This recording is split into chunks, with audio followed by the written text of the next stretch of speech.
দিনহাটা বিধানসভা কেন্দ্রে তৃণমূল প্রার্থী উদয়ন গুহর সমর্থনে এবার দিনহাটায় পথে নামলো আইনজীবীরা। শুক্রবার দিনহাটা শহরে আয়োজিত হয় বার অ্যাসোসিয়েশনের আইনজীবীদের নিয়ে এক মিছিল। এদিন মহকুমা আদালতের চত্বর থেকে আইনজীবীদের নিয়ে এই মিছিল শহর পরিক্রমা করে। সেই মিছিল থেকে তৃণমূল কংগ্রেস প্রার্থী উদয়ন গুহকে ভোট দিয়ে জয়যুক্ত করার আহ্বান জানায় বার অ্যাসোসিয়েশনের সদস্যরা। এদিনের মিছিলে উপস্থিত ছিলেন বার অ্যাসোসিয়েশনের পক্ষে তাহেরুল ইসলাম, জাকারিয়া হোসেন সহ আরো অন্যান্য আইনজীবীরা।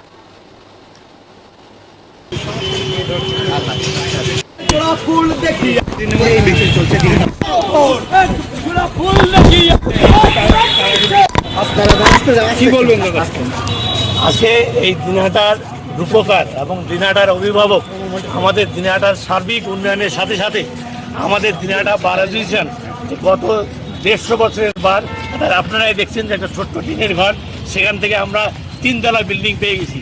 এবং আমাদের এই লিটিগেন্ট পাবলিক এবং বার অ্যাসোসিয়েশনের যারা মেম্বার আছে, 100 বছরে আমাদের বার লাইব্রেরির চিন্তা হবে না। তাই আমরা উন্নয়নের স্বার্থে এই উদয়ন গুহকে সমর্থন করতেছি। উদয়ন গুহকে বিপুল ভোটে জয় করার জন্য আমরা সমস্ত বার অ্যাসোসিয়েশনের মেম্বাররা আজকে